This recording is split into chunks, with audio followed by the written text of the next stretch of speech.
ఓమస్మద్గురుభ్యో నమః.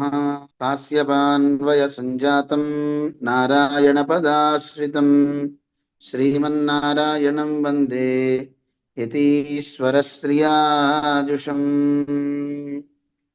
కౌశికాన్వయ సంజాతం వెంకటార్యతనోభవం వేదాంతాచార్య సచ్చిష్యం ఉడయవర్ణమహం భజే. यो नित्यमच्युतपदाम्बुजयुग्मरुक्म व्यामोहतस्तदितराणि तृणाय मेने अस्मद्गुरोर्भगवतोऽस्य दयैकसिन्धोः रामानुजस्य चरणौ शरणं प्रपद्ये. श्रीशैलेशदयापात्रं धीभक्त्यादिगुणार्णवं यतीन्द्रप्रवणं वन्दे रम्यजामातरं लोकाचार्याय गुरवे कृष्णपादस्य सूनवे संसारभोगि संदष्ट जीवजीवातवे नमः. पिल्लै लोकाचार्यर तिरुवडिगळे शरणं. श्रीमद्वरवरमुनये नमः.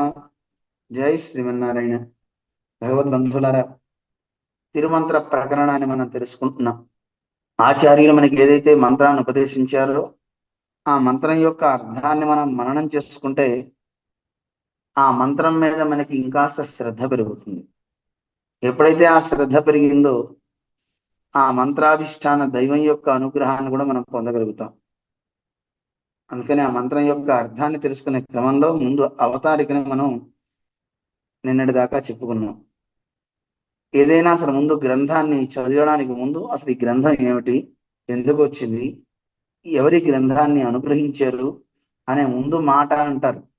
అవి తెలుసుకున్నాక ఆ గ్రంథంలో ప్రవేశిస్తే ఇంకా ఇంకా ఇంకా ఆ గ్రంథ కర్త యొక్క అభిప్రాయం ఏమిటో కూడా మనకి తెలుస్తుంది.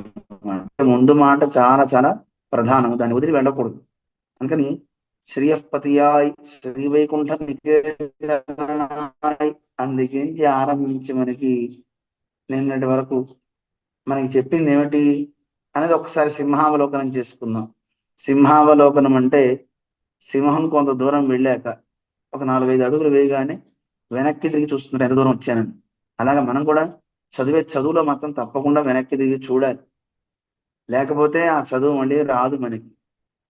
ఎంతవరకు చదివాం, ఏమొచ్చింది, క్లాసులో కూర్చున్నప్పుడు మాత్రం అన్ని రాసుకుని తర్వాత మళ్ళీ దాన్ని చూడలేదంటే ప్రయోజనం ఏమి ఉండదు.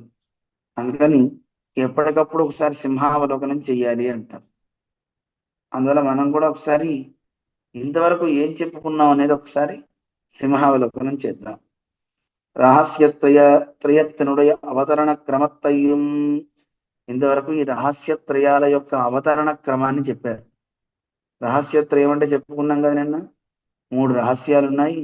ఆ 3 రహస్యాలు ఎలా ఎలా వచ్చాయి. మొట్టమొదటి రహస్యాన్ని నారాయణుడే స్వయంగా నరుడికి ఉపదేశించాడు. నరనారాయణ రూపంలో బదరికాశ్రమంలో అష్టాక్షరి మంత్రాన్ని ఇచ్చారు.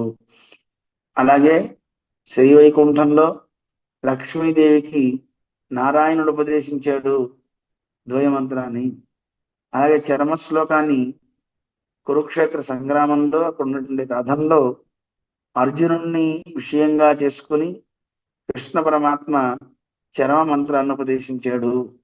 ఇలా వాడి యొక్క అవతరణ క్రమాన్ని చెప్పారు. చెప్పి ఇక దాన్ని వివరణ చేస్తూ అవి ఏమేమి ఎలా అవతరించాయో వాటి అవతరణ క్రమాన్ని కూడా చెప్పి వాటిల్లో మొట్టమొదటిది ఏమిటి అనే దాని గురించి చెప్తున్నారంటే ఆ మంత్రాన్ని వివరించడానికి చేసిన క్రమం కూడా మన పిళ్ళై లోకాచార్య స్వామి వారు ముందు ఎలా ఎలా గ్రంథాలు చేశారు. చాలా పెద్దగా రాసేసి అయ్యో ఇది చాలా పెద్దదే, ఇది అందరికీ చాలా కష్టం అవుతుంది అని ఆ గ్రంథాన్ని కాకుండా ఇంకోటి చేద్దాం అనుకున్నారు. పెద్దగా చేసిన గ్రంథానికి పేరు పరందపడి అని పేరు. ఇంకో గ్రంథాన్ని రాశారు యాదృచ్ఛిక పడి, అది మరీ సంగ్రహం అయిపోయింది, చిన్నగా ఉంది. ఇలా కాదండి అని ఈ రెండిటికి లేనటువంటి ఇబ్బంది కాకుండా మరీ పెద్దగా కాకుండా మరీ చిన్నగా కాకుండా ఇంకో గ్రంథం రాశారు శ్రీయపతిపడి అని. అది చేసిన తర్వాత ఆ గ్రంథంలో సంస్కృత వాక్యాలు ఎక్కువ ఉండడం చేత అవే ఇలా కాదు, సంస్కృత వాక్యాలు ఎక్కువగా ఉంటాయి, మరి ఆడవాళ్ళు చిన్నపిల్లలు వీళ్ళందరూ ఎలా తెలుసుకుంటారు, అందరూ సుఖంగా గ్రహించడానికి వీలుగా చేద్దాము అని ఇంకో గ్రంథం రాశారు. అలాగా 3 గ్రంథాలు అయిన తర్వాత వచ్చింది ఈ గ్రంథము ముముక్షుప్పడి అని. అయితే ఏమంటే వీటికి పేర్లు ఎందుకు వచ్చాయి? విస్తారంగా ఉంది కనుక పరంద అన్నారు, బాగా విస్తారం అని. అలాగే ఒక్కొక్క గ్రంథానికి పేరు పెట్టేటప్పుడు ఆ గ్రంథంలో ఉండేటటువంటి ఆ పదాలు, అంటే ముందు ఉండేటటువంటి శ్లోకాన్ని ఆధారం చేసుకునో, లేకపోతే అందులో ఉండే కథానాయకుడి గురించో ఏవైనా వాటిని ఉద్దేశిస్తూ పెడుతూ ఉంటారు. చూడండి, శ్రీయపతిపడి అని ఎందుకు వచ్చింది అంటే మొట్టమొదట శ్రీయపతియాయి అని రాసి ఉండొచ్చు. లేదు, శ్రీయపతి గురించి చెప్పే క్రమం గనక, పడి అంటే క్రమం అనుకున్నాం గనక ఆ క్రమాన్ని చెప్తున్నాక శ్రీయపతిపడి అని పేరు పెట్టారు. మరి ముముక్షు పడిని ఎందుకు పెట్టారండి అంటే ఆరంభమే సూత్రంలో ముముక్షు గురించి ఆరంభం చేస్తున్నారు. ముముక్షువుకు అరియ వేండుమని మొట్టమొదటి సూత్రం ఆరంభం అవుతుంది గనక అందుకని ముముక్షు పడి ముముక్షు యొక్క ప్రకారము వాడి క్రమాన్ని చెప్పేది అనేది ఇందులో మనకి స్పష్టమవుతుంది. అలాగా 3 మంత్రాలు, వాటి అర్థాలు, ఆ అర్థాల యొక్క క్రమంలో చేసినటువంటి గ్రంథాలలో 3 గ్రంథాలకి లేనటువంటి ఒక వైలక్షణ్యం ముముక్షుప్పడికి ఉంది. మరీ విస్తారంగా లేకుండా, అలాంటి మరీ తక్కువగా లేకుండా, ఆడవాళ్ళకి పిల్లలకి అందరికీ తెలుసుకోవడానికి వీలుగా ఏ దోషము లేకుండా, అందులో సంస్కృత వాక్యాలు ఎక్కువ పెట్టకుండా అందరూ బాగా గ్రహించడానికి వీలుగా అనుగ్రహించినటువంటిది ముముక్షుప్పడి. విశేషించి ఆ 3 గ్రంథాల్లో చెప్పనటువంటివి కూడా ఇందులో చెప్పారు. అందువల్ల బాగా అద్భుతమైన విషయాలు ఉన్నాయండి ఇందులో అని నిన్న మనం తెలుసుకున్నాం. మరి అయితే ఈ ముముక్షుప్పడికి ఉండేటటువంటి వైలక్షణ్యం ఏమిటి అనే దాన్ని ఇందులో చెప్తున్నారు. దాన్ని నిన్న మనం తెలుసుకున్నాం. ఇప్పుడు ఆ ముముక్షుప్పడి యొక్క అర్థాన్ని, ప్రతి వాక్యం, ప్రతి సూత్రం యొక్క అర్థాన్ని తెలుసుకోవాలి మనం. దానికి ఇప్పుడు మొదటి సూత్రం దగ్గర నుంచి మనం ఆరంభిస్తున్నాం. ఒకసారి మొదటి సూత్రాన్ని అనుసంధానం చేసుకుందాం. ముముక్షువుకు అరియ వేండుం రహస్యం 3 అన్నారు మొదటి సూత్రంలో. ఏమిటి? ముముక్షువుకి అరియ వేండుం తెలుసుకోవలసినటువంటి రహస్యం 3 రహస్యాలు తెలుసుకోవాలి అని మొట్టమొదటి సూత్రం. దాన్ని వ్యాఖ్యానం చేస్తున్నారు మనవాళ్ళ మామూనుడు. ముముక్షువాగిరాన్, ఎవరండి ముముక్షు అంటే? మోక్షత్తిలే ఇచ్చై ఉడయనానవన్, మోక్షయందు ఎవరికైతే కోరిక ఉంటుందో వాణ్ణి ముముక్షువు అంటారు. మోక్తుం ఇచ్చుహు ముముక్షువు. మోక్తుం అంటే విడుదల, విడుదల కావాలి అనే కోరిక కలిగిన వాడిని ఏమంటారు? ముముక్షువు అంటారు. ఇప్పుడు చూడండి, పాతుమిచ్చుహు, పాతుం అంటే తాగాలనే కోరిక, తాగాలనే కోరిక ఉన్నవాడిని ఏమంటారు? పిపాసుహు అంటారు. అలాగే బాగా చదవాలనే కోరిక ఉన్నవాడిని పిపటిషు అంటుంటారు.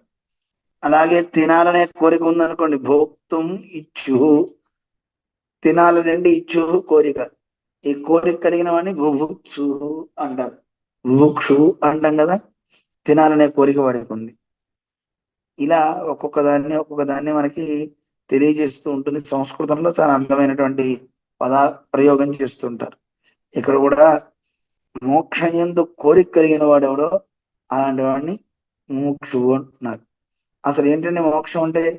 ముచిల్ మోక్షణే ఇరే ధాతు, ముచిల్ మోక్షణే అనే ధాతువు వల్ల ఇది తెలుస్తుందండి. దీనివల్ల ఏం తెలుస్తుంది? తాన్ సంసార విమోచనத்தில் ఇచ్చే పిరందవనుకెన్నపడి, ఎవరికైతే ఈ సంసారం నుంచి విముక్తి కావాలనే కోరిక ఉంటుందో అలాంటి వాడిని ముముక్షువు అంటారు. ఇందుకే సంసారం అంటే దేని సంసారం అంటారు? దాన్ని కూడా ఇందులో వివరిస్తున్నారు అన్నమాట. ఏమంటున్నారు? అసలు ఈ ముముక్ష పదాన్ని వివరించారు. ఇందుకే సంసారం అంటే ఏమిటి? పుణ్య పాప నిబంధనమాన అచిత్ సంబంధం. పుణ్యము పాపము ఈ 2 ఉన్నాయి. వీటి వల్లే మనుషులకి జన్మలు వస్తుంటాయి. కేవలం పాపమే గనక ఉంటే ఆ పాపం వల్ల వచ్చే జన్మలు వేరున్నాయండి.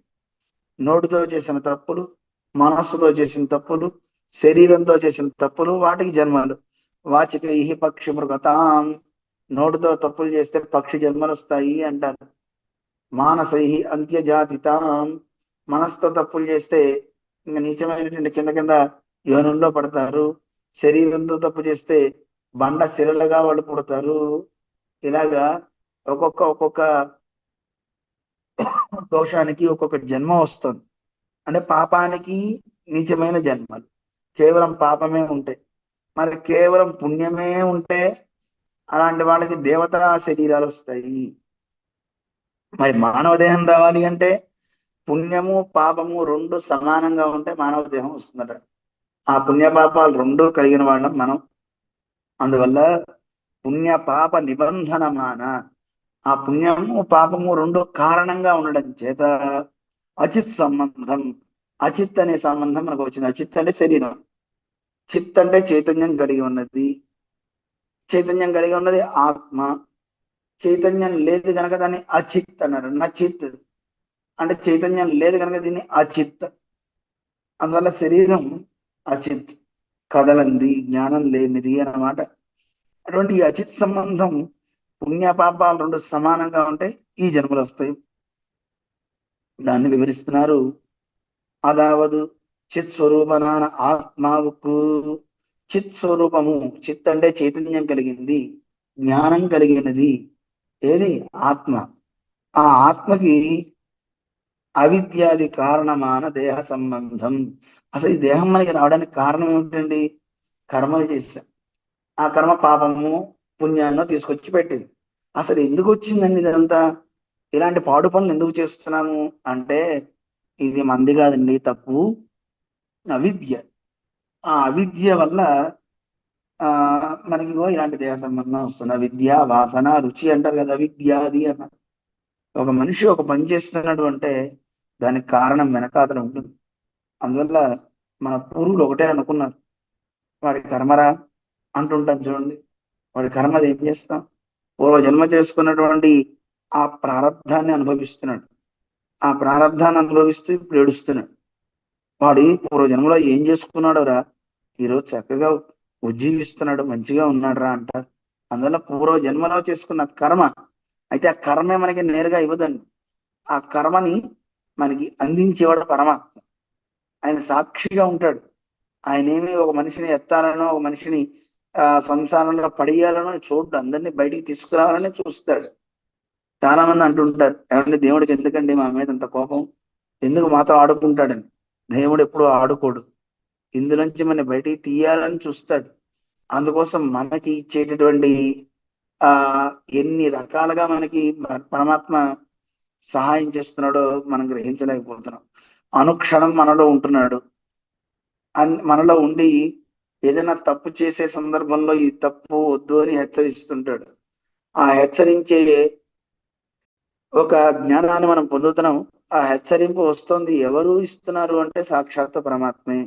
అందుకే మీరు చూడండి, ఎప్పుడైనా ఒక పని చేస్తున్నప్పుడు మనకు అనిపిస్తుంది, అమ్మో నా నా అంతరాత్మ చెప్పిందండి ఆ పని చేయొద్దని, కానీ ఎందుకో తెలియదు కానీ ఆ పనిలో పడిపోయాను నేను అంటుంటారు. నేను వినలేదండి అని. అంటే అంతరాత్మ చెప్పిందంటే నీకేం తెలుసు? అసలు ఆ అంతరాత్మ లోపల ఉన్నది ఎవరు? పరమాత్మ. ఆయనే నీకు ఒక తలంపుని ఇస్తుంటాడు, అరే వద్దురా, ఇది చెయ్యకురా అని. అయినా వినకపోతే ఆ సమయంలో మన పక్కన ఉండేటువంటి స్నేహితుల ద్వారానో లేదు బంధువుల ద్వారానో చెప్పిస్తాడు, అయ్యో వెళ్ళకండి, అది చాలా ప్రమాదం, దాంట్లోకి వెళ్ళారంటే అంతే సంగతులని వాళ్ళ ద్వారా హెచ్చరింపు చేయిస్తుంటాడు. అయినా వెళ్ళలేదనుకోండి, అప్పుడు శకునాది రూపాలలో ఎవడో తుమ్మడము, ఏ పిల్లి ఎదురు రావడము చేస్తారు. అయితే ఆ పిల్లిని ఎదురొచ్చిన వాళ్ళని తిట్టుకుని మరీ వెళ్తాను తప్ప పని మాత్రం ఆపం. ఎందుకు ఇది జరుగుతుంది? ఏదో కారణం ఉంది. అందువల్ల మనం ఒకసారి భగవంతుని ధ్యానం చేసుకుందాం అని అనిపించదు. కారణం కర్మ. ఆ కర్మ ఒక పక్క ప్రబలంగా వస్తుంటే మనం దైవాన్ని బలంగా నమ్మితే అది పోతుంది. కానీ మనం దైవాన్ని నమ్మట్లేదు. అందుకే దైవాన్ని ఎవరు బాగా విశ్వసిస్తారో అలాంటి వాడికి ఏ రకమైనటువంటి కర్మ ప్రభావాలు అంటవు. పంకం నుంచి పుట్టినటువంటిదే పద్మం. పంకం అంటే బురద. కానీ ఆ పంకంలో ఉన్న బురదను ఎలా అంటించుకోదు, సంసారంలో పుట్టిన మనకు కూడా ఈ సంసారం అనేది అంటదు. ఎప్పుడు పరమాత్మని బాగా విశ్వసించినట్లయితే, విశ్వాసం బాగా ఉండాలి. నావాడు, నా స్వామి, నాకేంటి అని. 5 ఏళ్ళ అధికారంలో ఉండే ఒక వ్యక్తి మీద ఉండే నమ్మకం శాశ్వతంగా ఎప్పటికీ ఉండేవాడు వాడి మీద మనకి నమ్మకం ఉండదు. ఆ అధికారంలో ఉండే వ్యక్తిని చూసుకొని వాడు నాకున్నాడు, ఈ ట్రాఫిక్ రూల్స్ రన్నింగ్ చేస్తాయని ఇష్టం వచ్చినట్టు వెళ్ళిపోతుంటారు, ఏమీ పాటించడు. దానివల్ల అర్థం కూడా వాడికి వస్తుంది. అందువల్ల ఇక్కడ మనకి తెలుసుకోవాల్సింది ఒకటే, మనం పూర్వ జన్మలో చేసుకున్నటువంటి ఆ కర్మలకి కూడా కారణం అవిద్య, వాసన, రుచి. వీటి ప్రభావం చేత మనం చేసేటువంటి దోషాలని అనుభవించడం కోసం మనకు వచ్చిందే ఈ దేహము. పుణ్య పాపాలని రెండింటిని అనుభవించడానికి పరమాత్మ మనకి ఇచ్చినటువంటి దేహ సంబంధం. ఈ దేహ సంబంధం నుంచి విమోచనం కావాలి. విమోచనం అంటే ఏంటి? విడుదయి అన్నారు, విడిచిపెట్టేయడం. దేహాన్ని వదలాలి, దేహాన్ని వదలాలి. కానీ ఇక్కడ ఒకటి, సంసారం నుంచి విడుదల కావాలి అంటే శరీరాన్ని వదిలిపెట్టేస్తే ఇంకో దేహం వస్తుంది, ఇంకో దేహంలో పడుతున్నాం. అయితే ఆ దేహంలో పడితే మళ్ళీ మనకి దుఃఖాలు ఉండకూడదు. అందువల్ల మనం ఈ శరీరం నుంచి విడుదల పొందితే మళ్ళీ ఇంకో దాంట్లో పడకూడదు. ఏదో చెప్తూ ఉంటారు చూడండి, ఒక సామెత కూడా, ఏదో ఆ నూనెలోంచి ఆ దూకితే నిప్పుల్లో పడ్డట్టు ఎవడు, పైన ఉంటే నూనెలో వేగుతున్నట్టు, వాడు అందులో నుంచి బయటపడాలని చెప్పి నిప్పుల్లో పడ్డట్ట. అది ఇంకా గోల కదా. అందువల్ల మనిషి ఇంకాస్త ఇంకాస్త గాథంలోకి వెళ్లకుండా పై పైకి ఆ భగవంతుని పొందడానికి వెళ్ళే ఉత్తమమైనటువంటి సాధన మనిషి చేసుకోవాలి. అందుకోసమే పెద్దల ద్వారా ఈ అర్థాలు తెలుసుకుంటూ, అయ్యో ఈ దేహం ఇలాంటి అనర్థాన్ని తెచ్చిపెడుతుందా, అయితే నేను ఈ మంత్రాన్ని తెలుసుకుంటా, తెలుసుకుని నా స్వరూపం ఏమిటో నేను తెలుసుకుంటా అనే దాని మీద వీడికి ఆసక్తి పెరిగిన తర్వాత అప్పుడు సంసారం మీద యావ పోతుంది. సంసారం అంటే శరీరం మీద యావ పోయి, నేను ఇంకా తిరగను, ఇలాంటి జన్మ పరంపరలు నాకు వద్దు. ఎవడంటాడండి? ఒక వ్యక్తి నాకు భోజనం వద్దు అనాలంటే వాడు బాగా తినేసాడు అనుకోండి, తిన్నవాడికి ఆకలి ఉండదు, రెండు రోగగ్రస్తుడికి ఉండదు. అందువల్ల రోగము, ఆకలి, ఈ రెండు లేకుండా ఉంటే వాడికి ఆకలి, లేదు బాగా తినేసిన వాడికి ఆకలి ఉండదు. అందువల్ల మనకు కూడా ఈ సంసార సంబంధం మీద, అంటే సంసార బంధం మీద విముక్తి కలగాలనే కోరిక కలగాలంటే ముందు దీని మీద రోత కలగాలి. ఇది ఎలాంటి హేయమైందో తెలియాలి, మనం పొందాల్సిన లాభం ఏమిటో తెలియాలి, ఇప్పుడు పొందేటటువంటి లాభాలన్నీ నిజమైన లాభాలు కావని తెలియాలి. అలా తెలియజేయాలి అంటే మన స్వరూపం ఏమిటో మనకి తెలుసుకోవాలి. అందుకే మొట్టమొదటి రహస్యం ఏమిటో కూడా మనకి తెలియజేస్తారు ఇందులో. వీడు తెలుసుకోవాల్సిన రహస్యాలు అరియవేండం రహస్యం మూన్రు అని 3 అని చెప్తున్నారు. అందువల్ల మనకి ఈ సంసారంలో ఉన్నటువంటి వాడు ఎవడైతే ఉన్నాడో అలాంటి వాళ్ళు ఎంతమంది ఉన్నారండి అంటే, కొంతమంది అంటున్నారు ఈ లోకంలో కేవలం పరమాత్మే కావాలనుకునే వాళ్ళే కాదండి, ఆయనకంటే విలక్షణమైనవి కొన్ని ఉన్నాయని వాటిని కావాలనుకునే వాళ్ళు కూడా కొంతమంది ఉన్నారు. అది పొందడానికి కూడా ఈ శరీరాన్ని వదిలిపెట్టాలనుకుంటున్నారు. అలాంటి ఆత్మ ప్రాప్తి కాముడు అంటారు. అంటే తనని తాను చూసుకోవాలి అనేటటువంటి కోరిక కలిగిన వాడు కూడా ముముక్షు అనే అనబడతాడు. ఆత్మ ప్రాప్తి కాముడు. ఆత్మ ప్రాప్తి అంటే ముందు పరమాత్మను దర్శించాలంటే ముందు మన స్వరూపం మనకి తెలియాలి. ఆత్మ యొక్క సాక్షాత్కారం కలిగాక పరమాత్మ సాక్షాత్కారం కలగాలి. కానీ కొంతమంది ఏం చేస్తారంటే అక్కడతో ఆగిపోతారా, ఇచ్చారులే నాకు పరమాత్మ సంగతి ఎందుకు, ఆ తర్వాత చూద్దామని ఆత్మ ఎందే దృష్టి ఉంటుంది. అలాంటి వాళ్ళని ఆత్మ ప్రాప్తి కాముడు అన్నారు. కాముడు అంటే కోరేవాడు. నాకు నా స్వరూపాన్ని తెలుసుకుంటే చాలనుకునే వాడికి కూడా ముముక్షు అనే పేరు. కానీ ఇక్కడ వాడు తెలుసుకోకర్లేదు ఈ రహస్యాలు. ఈ విడతిల్ అవన్ వివక్షిత నన్ను అన్నారు. అతన్ని తీసేస్తున్నామండి, వాడు తెలుసుకోకర్లేదు ఈ 3 రహస్యాలు అన్నారు. ఎందుకంటే அவனுக்கு ரகசியத்திய ஞானாபேட்ச இல்லைரே ఆగయ్యాల్ ఇవర్ ముముక్షువెన్గిరదు. ముముక్షువు అంటే ఎవరు? అంటే కేవలం ఈ సంసార బంధాన్ని వదులుకోవటమే కాదు, భగవత్ ప్రాప్తి కాముడు కావాలి. పరమాత్మని పొందాలనే కోరిక కలిగిన వాడు ముముక్షువు తప్ప, కేవలం నా ఆత్మ సాక్షాత్కారం అంటే నన్ను నేను చూసుకుంటే చాలంటే అది కాదు కదా. అలా ఉన్నవాడిని కేవలుడు అంటారు. వాడు పొందేది కూడా కైవల్యము అంటారు. అంటే కేవలుడు ఆత్మ ప్రాప్తి కాముడు. వాడికి కేవలం కావాల్సింది తన్ని తాను దర్శించుకోవటం. ఒక అద్దం ముందు నిలబడి తన సౌందర్యాన్ని చూస్తూ ఆహాహా ఎంత అందంగా ఉన్నా, ఎంత అందంగా ఉన్నా అని ఎంతసేపు చూసుకుంటాం? మన శరీరం మనకే రోత అనిపిస్తుంది. అందుకని ఇంకా ఎవరిని చూడాలి? మనకంటే విలక్షణమైన వాడెవడో వాడిని చూడగలగాలి కదా. అలాగే ఇక్కడ ఆత్మ స్వరూప సాక్షాత్కారం ఒకటే కాదు, పరమాత్మ పర్యంతం వీడి దృష్టి ఉండాలి. అందువల్ల ఇక్కడ ఆత్మ ప్రాప్తి కాముణ్ణి ఇక్కడ వీడ తెలుసుకోకర్లేదండి అన్నారు. ఎందుకంటే భగవద్గీతలో చెప్పారు, ఆ ఆత్మ ప్రాప్తి కాముడు కూడా పరమాత్మనే అనుష్ఠించాలి. మోక్షం కావాలని కోరుకున్నవాడు పరమాత్మనే అనుష్ఠించాలి. ఎందుకంటే మనకి భగవద్గీతలో మనకి స్వామి తెలియజేశాడు కదా, ఓమిత్ ఏకాక్షరం బ్రహ్మ వ్యాహరం మామనుస్మరం. ఓం అనేది తెలుసుకోవాలి వాడు కూడా, ఆత్మ ప్రాప్తి కాముడు కూడా. అలా తెలుసుకుంటూ వాడు పరమాత్మనే ప్రార్థిస్తూ ఉండాలి. కానీ వీడికి ఏమిటి? ఈశ్వరుడు పరమాత్మే అక్కడ ఉపాయం, పరమాత్మే ఫలం అనేది లేదు. పరమాత్మే ఉపాయం అనుకుంటాడు, ప్రార్థిస్తాడు, కానీ ఫలం వచ్చేసరికి మాత్రం దేవుణ్ణి కాదంటాడు. అందువల్ల వాడెవడు? మూడు తెలియాలండి మొత్తం ప్రధానంగా. నాకు ఈ సంసారం నుంచి విముక్తి కావాలి, నేనెవరు, స్వస్వరూపం ఓకే తెలుసుకున్నాడు. నా స్వరూపం ఏమిటో నేను తెలుసుకోవాలి. ఏమిటి వాడి స్వరూపం అంటే, వాడి స్వరూపం ఆత్మజ్ఞాన స్వరూపం. అదొకటి తెలిస్తే చాలనుకుంటాడు. వాడికి ఉపాయం ఏమిటి? పరమాత్మ స్మరణ, ఓంకారం స్మరణ చేయడము. నీకు ఫలం ఏమిట్రా అబ్బాయి అంటే, నాకు ఫలం నేనేనండి అంటే తన్ని తానే దర్శించుకోవాలనుకుంటున్నాడు తప్ప పరమాత్మ దాకా పోవట్లేదు. అందువల్ల ఇక్కడ వీడికి రహస్యత్రయంలో ఫలస్వరూపం పోయింది, స్వస్వరూపం కూడా లేదు.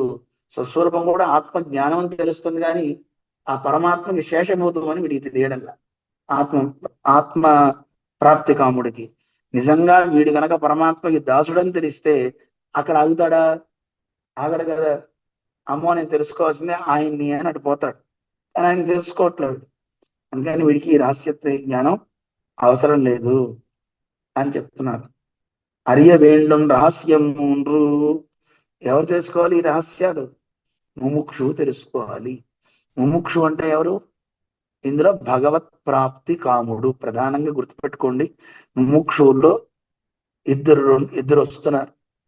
ముముక్షు అంటే సంసారం నుంచి బయటపడాలనే కోరిక కలిగిన వాడు.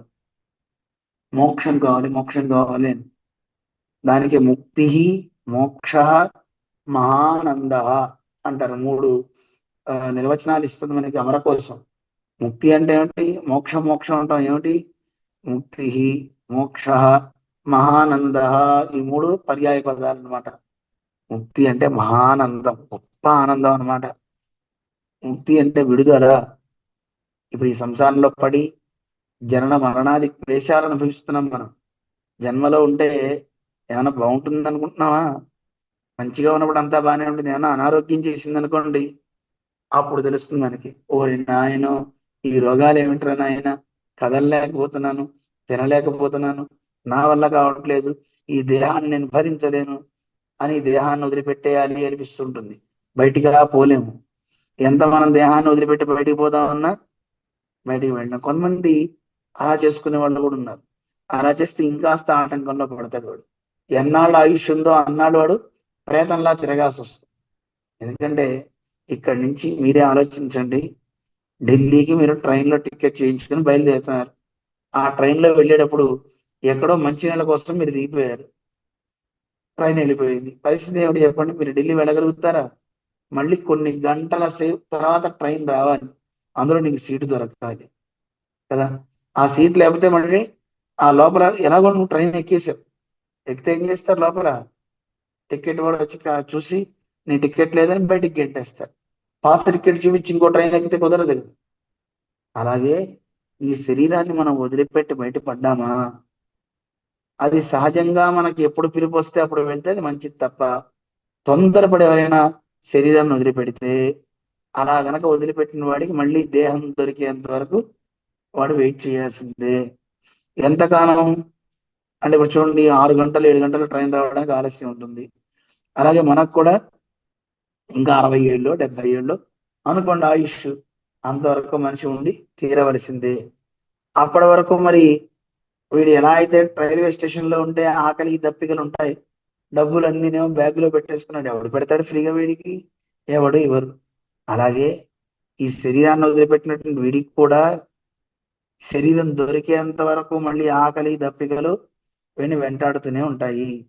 మరి అలా వెంటాడుతున్నప్పుడు వాటిని తీర్చుకోవడానికి ఏదో దేహం కావాలి కదా. కామం ఉంటుంది, క్రోధం ఉంటుంది, అన్నీ ఉంటాయి. కానీ దేన్ని పొందలేడు, చాలా దుఃఖాన్ని అనుభవిస్తాడు. శరీరం ఉన్నప్పుడైనా కనీసం ఏదో రకంగా వాటిని అనుభవించవచ్చు, కానీ శరీరమే లేకపోతే ఎలా అనుభవించగలుగుతాడు? అందుకే అలాంటి పిచ్చి పనులు చేయొద్దు అని చెప్తూ ఉంటారు మన పెద్దలు. శరీరాన్ని తొందరపడి వదిలిపెట్టకండి అని. అందువల్ల ఇక్కడ ఆత్మప్రాప్తి కాముడు అయిన వాడు ఎవడైతే ఉన్నాడో అలాంటి వాడు కేవలం తను శరీరం నుంచి విడుదల పొందాలనే కోరుకుంటున్నాడు, కానీ ఆయన పరమాత్మ గురించి కోరట్లా, తనని తాను చూడాలి అనుకుంటున్నాడు. అందువల్ల అక్కడ కేవలుడు అనేవాడు ఒకడు తెలుస్తున్నారు, రెండో వారు మోక్షం కావాలని కోరుకునే ముముక్షువు అంటున్నారు. ముముక్షువు వేరు, అలాగే కేవలుడు వేరు. ముముక్షువు అయిన వాడు ఎప్పుడు పరమాత్మ కావాలని కోరుకుంటాడు. ఇక్కడ చెప్పేది పరమాత్మని పొందాలనుకునే వాడి గురించే ఇందులో చెప్తున్నారు. అలాంటి వాడు తెలుసుకునే రహస్యాలు 3 అని. అవత్తయింద రహస్యత్రయం ఉళ్ళబడి ప్రతిపాదికయ్యాலும், ఉళ్ళబడి అంటే ఉన్నది ఉన్నట్టుగా అది వాడు తెలుసుకోవాలి. యథావస్థిత వేషత్తి ప్రతిపాదికయ్యాలి, ఉన్నది ఉన్నట్లుగా ఆ రహస్యత్రయ జ్ఞానం విడికి కావాలి. ఆ రహస్యత్రయమే அறிய வேண்டுவதென்கை. ఏమిటా రహస్యత్రయం? నేను మనం తెలుసుకున్నాం శ్లోకం, దాన్ని ఇక్కడ మనకి ఇచ్చారు. స్వజ్ఞానం ప్రాపక జ్ఞానం ప్రాప్య జ్ఞానం ముముక్షుభి జ్ఞానత్రయం ఉపాదేయం ఏతదన్యత్ నకించన. ఏతద్ అన్యత్, దీనికంటే అన్యత్ వేరేది ఏది కూడా నకించన అవసరం లేదండి. తెలుసుకోవాల్సిన 3 ఏమిటా రహస్యాలు? స్వజ్ఞానం ప్రాపక జ్ఞానం ప్రాప్య జ్ఞానం. ఈ 3 ఎందుకంటే మహర్షులు చాలా గొప్పవాళ్ళు. మనందరం కష్టపడి ఆమూలాగ్రంగా పిండేయాల్సిన అవసరం లేదు. ఎందుకంటే మనకుండే ఆయుష్ చాలా తక్కువ, సమయం చాలా తక్కువ. ఎన్నని ఆలోడనం చేస్తాం, అంటే ఆలోడనం అంటే తరచి తరచి చూడడం. అందువల్ల మనకి శక్తి, మన ఆయుష్ చాలా తక్కువ గనక యత్సారభూతం తదుపాసితవ్యం, ఏది సారతమము దానిని ఉపాసించండి చాలు మీరు తరిస్తారు అని చెప్పారు. ఎందుకంటే మనం సాధించాలి అనుకుంటే అల్పశ్చ కాల బహవశ్చ విఘ్నా, అల్పమైన కాలం ఎన్నో విఘ్నాలు వస్తూ ఉంటాయి. అందుకని మనం చేసే ప్రయత్నంతో సాధించడం అనేది చాలా కష్టమయ్యా. ఇదిగో మేమంతా అనుభవించాము, అనుభవించి అన్ని చూశాం గనక మీ అందరూ ఆ క్లేశాలు పడకూడదు అని మహర్షులంతా మనకి 3 రహస్యాలు తెలిస్తే చాలా రా, మీ జన్మ తరించిపోతుంది, మీరు ఉజ్జీవిస్తారు అని చెప్పారు. అందులో స్వజ్ఞానం తన గురించి తాను తెలుసుకోవటం, ప్రాపక జ్ఞానం ప్రాప్య జ్ఞానం, ఇంకో 2 ఉన్నాయి. ప్రాప్యము అంటే పొందబడేది ఏదో దానికి కావాల్సిన జ్ఞానం, దాని విషయంలో జ్ఞానం కావాలి. మనం ఏది పొందాలనుకుంటున్నామో దానికి పేరు లక్ష్యము అంటారు. నేను పొందేది ఏదో దాన్ని లక్ష్యము అంటారు. దానికి ప్రాప్యం అని కూడా పేరు. ప్రాప్యము అంటే పొందబడేది. నేనేం పొందాలి అది వాడికి ఆ క్లారిటీ ఉండాలి, దాన్నే లక్ష్యం అని కూడా అంటారు.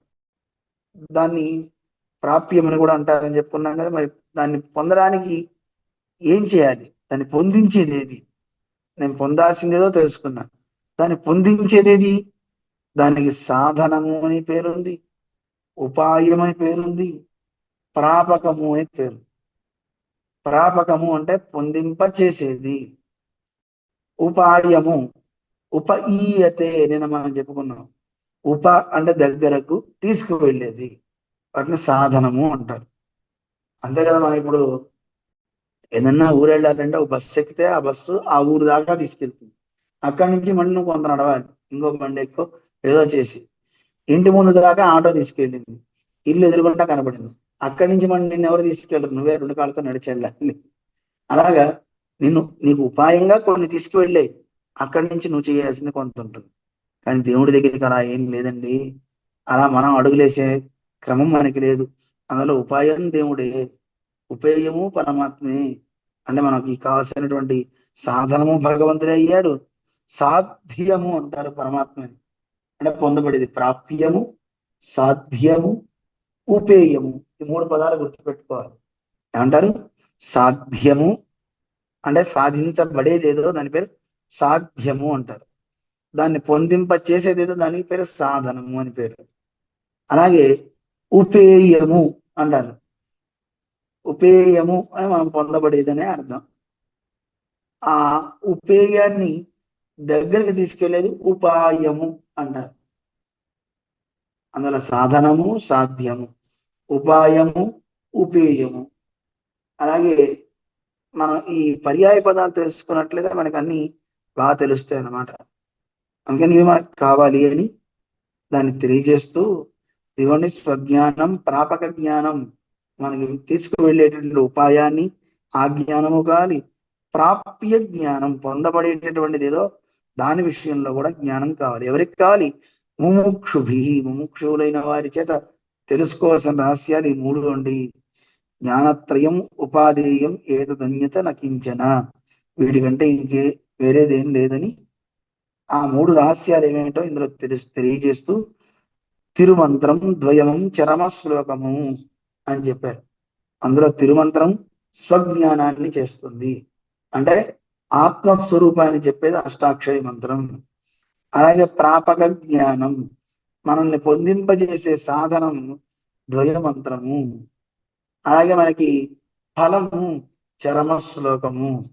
ఇది ఇక్కడ రెండు రకాలుగా చెప్పేవి కూడా ఉన్నాయి. అష్టాక్షరి మంత్రం స్వస్వరూపాన్ని చెప్తే, చరమ శ్లోకం ఉపాయాన్ని చెప్తుందండి, ద్వయ మంత్రం ఫలం అని చెప్తారు. ఆ రెండిట్లో వ్యత్యాసాలు చెప్తూ ఉంటారు. పర్వాలేదు, దేనైనా తీసుకోవచ్చు అన్నమాట. అందువల్ల ఈ మూడు రహస్యాలు ఎలాంటివి అంటే సామాన్యవి కాదండి. రహస్యంగళంగిరదు, రహస్యం అంటున్నారు ఏంటండి? ఇవత్తై రహస్యం. ఎందుకు రహస్యం అన్నారంటే సకల వేదాంత సారార్థ ప్రతిపాదకతయా పరమ గుహ్యంగళాగయ్యాలే. సకల వేదాంతము, వేదాంతము అంటే వేదాల యొక్క అంతము ఉపనిషత్తులు. ఆ ఉపనిషత్తుల యొక్క సారం అన్నమాట ఇదంతా కూడా.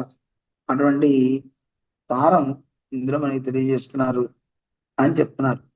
అందువల్ల దీన్ని బట్టి మనకి ఏం తెలుస్తుంది అంటే, ఈ వాక్యత్తాలు, ఈ ఒక్క వాక్యంలో అధికారి నిర్దేశము, ఇది ఎవరు నేర్చుకోవాలో వాడి అధికారి స్వరూపాన్ని చెప్పారు ఇందులో. తజ్ఞాతవ్య నిర్దేశం పన్ని అరుణి నారాయత్తు, అధికారిని చూపించారు. ఎవరు అధికారి? ముముక్షువు. తజ్ఞాతవ్య నిర్దేశం, వాడు తెలుసుకోవాల్సిన రహస్యాలు ఏమిటి చెప్పారు. ఇక్కడతో మనకి సమయం కూడా పూర్తయింది. కానీ ఇక్కడ మనం తెలుసుకోవాల్సింది ఒక 4. ఏ గ్రంథంలో అయినా సరే మనం చదువుకునేటప్పుడు అనుబంధ చతుష్టయం అంటారు. ఏమంటారు? అనుబంధ చతుష్టయం. ఆ గ్రంథానికి మనకి ఉన్నటువంటి వాటికి ఒక 4 తెలుసుకోవాలి అని చెప్తున్నారు. ఆ 4 ఏమేమిటివి అంటే, మొట్టమొదటిది అధికారి, 2 ప్రయోజనం, 3 విషయం, 4 సంబంధం. ఏమేంటిది? అధికారి, ప్రయోజనం, విషయం, సంబంధం. దీని గురించి రేపు మనం తెలుసుకుందాం. ఈ ఒక్క సూత్రంలో ఈ 4 అనుబంధ చతుష్టయంలో ఏం చెప్పారో మనం తెలుసుకోగలిగితే, మనం ఏ గ్రంథాన్ని చూసినా ఇలాగే చూసుకోవాలి. నేను దానికి అధికారినా కానా అని తెలుస్తుంది. అందులో అసలు విషయం ఏం చెప్పారు అంటే, దీంట్లో అసలు విషయం ఏమిటి, తర్వాత విషయం తెలుసుకున్న తర్వాత ప్రయోజనం ఏమిటి, దీనివల్ల ఏదో ప్రయోజనం కావాలి కదా, ఏం ప్రయోజనం మనకి లభిస్తుంది. తర్వాత సంబంధం, ఏమంటే అసలు సంబంధం, నాకు దీనికి సంబంధం ఏమిటి. నేను పొందబడేదానికి నాకు సంబంధం ఉందా, ఏ సంబంధం అనేది తెలియాలి. అయితే ముఖ్య ప్రయోజనం ఉంటుంది, అవాంతర ప్రయోజనం ఉంటుంది. అంటే ఇప్పుడు చూడండి, ముఖ్య ప్రయోజనం, ఇప్పుడు ఒక ఆయన వెళ్ళి ఉపన్యాసం వింటున్నాడు. ఆ వింటున్నప్పుడు ముఖ్య ప్రయోజనం ఏమిటి? పరమాత్మ గురించి తెలుసుకోవటం. కానీ వాడికి అవాంతర ప్రయోజనం కూడా ఇంకోటి కలిగింది. ఏమిటి? ప్రవచనంలో కూర్చోగానే నీకు మంచి నిద్ర కూడా వచ్చింది. అవాంతర ప్రయోజనం. దాంతోపాటు అయిపోయిన తర్వాత కాస్త ప్రసాదం కూడా దొరుకుతుంది కదండి. అది అవాంతర ప్రయోజనం అనమాట. అందువల్ల ఈ గ్రంథాన్ని అధ్యయనం చేస్తే కలిగేటటువంటివి ఏమిటి, దీని అధికారం ఏమిటి అనే వాటి గురించి రేపు మనం తెలుసుకుంటూ ముందుకు వెళ్దాం. ఓం అస్మద్గురుభ్యో నమః. లోకాచార్యాయ గురవే కృష్ణపాదస్య సూనవే సంసారభోగి సందష్ట జీవ జీవాతవే నమః. విశిష్టాద్వైత సిద్ధాంత ప్రచారైక విహారిణి శ్రీమన్నారాయణాచార్య స్వామినే నిత్యమంగళం. యావత్ ప్రపంచ సంపూజ్య చరణాయ మహాత్మనే శ్రీమన్నారాయణాచార్య యతిరాజాయ మంగళం. శ్రీమతే రమ్యజామాతృమునీంద్రాయ మహాత్మనే శ్రీరంగవాసినే భూయాత్ నిత్యశ్రీర్నిత్యమంగళం. ఓం అస్మద్గురుభ్యో నమః. జై శ్రీమన్నారాయణ.